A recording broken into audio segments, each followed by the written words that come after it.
হ্যাঁ হ্যাঁ জানি জানি, অনেকদিন পরে ভিডিও আসছে, কারণ আমি একটু বিজি ছিলাম তো, তাই একটু লেট হলো ভিডিও আসতে। আর আমরা এখানে সকাল সকাল ঘুম থেকে উঠেই নাটক মারছিলাম, কি ভিডিও নেবো না নেবো, তো একটু নাটক মেরে নিলাম। রাধে রাধে। তো সকালে ঘুম থেকে উঠেই তো আমরা চা বিস্কিট খেয়ে নিলাম। চা বিস্কিট খেয়ে এদিকে স্নান টান করে সবাই আমরা ফ্রেশ হয়ে নিয়েছি। দেন দিদি এখানে ডালিয়া বানিয়েছিল, তো সেটাই আমরা সবাই খেয়ে নিলাম। আর জানো তো ডালিয়াটা এত টেস্টি হয়েছিল না, তো শুধু ঘি দিয়েই আমরা সবাই খেয়ে নিয়েছিলাম। গরম গরম ডালিয়া খেয়ে নিয়ে আমরা সবাই মিলে একটু আড্ডা মারছিলাম। তো চলো দেখা যাক।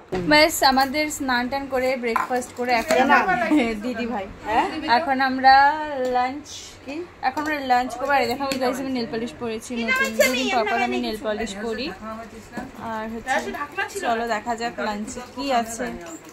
কালকে ঘুরতে গেছিলাম, এর জন্য চোখে কাজল পরে একদম ভূত লাগছে, শাকচুন্নি। তো আমরা তো লাঞ্চ করতে বসে গেছি, আর লাঞ্চে তো অনেক কিছু ছিল, ডিমের কারি প্লাস সেখানে আবার মাছও দিয়ে দিয়েছে, ভাবা যায়। তারপর আর এদিকে কি ছিল চলো দেখা যাক। এখানে ছিল একটা চচ্চড়ি, আর ছিল ভেন্ডি, আর এখানে ছিল ডালের গামলা। আমি তো ডালের গামলা উঠে থেকে ডাল একটু ফেলেও দিয়েছি, একটু গালিও খেয়ে নিয়েছি। ব্যাস আজকের লাঞ্চ একদম সিম্পল লাঞ্চ, ডিমের ঝোল আর ভাত, খুব ফেভারিট।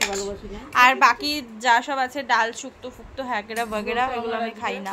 লাঞ্চ করে তো একটু ঘুমিয়ে পড়েছিলাম বিকেলে। দিন ঘুম থেকে উঠে এখানে আমরা চা খেলাম প্লাস চিড়ে চানাচুর, তো এগুলো খেয়ে আমি একটু রেডি হয়ে নিয়েছি। রেডি হয়ে চলো এক জায়গায় যাচ্ছি। এখানে আমি দিদির স্কুটি করে চলে যাচ্ছি বিশালে, কারণ আমাদের কিছু জিনিসপত্র কেনা ছিল। আমার না ঠিক ওই দিদিরই ওই সংসারে জিনিসপত্র কেনা ছিল, আর আমি ওর সাথে একটু গেছিলাম ঘুরতে। ও ওদিকে জিনিসপত্র কিনছিল, আর আমি তো এদিকে আমার মতো ঘুরে বেড়াচ্ছিলাম হাঁকাও। তারপরে আবার আসার সময় ও গাড়িতে পেট্রোল ভরে নিল। দেন বাড়ি চলে এসেছি। বাড়িতে এসে তো একটা চকলেট খেয়ে নিলাম। তো চলো এই ভিডিওটা ছিল এতটুকুই আজকে, তাহলে আসি, দেখা হচ্ছে কাল, টাটা।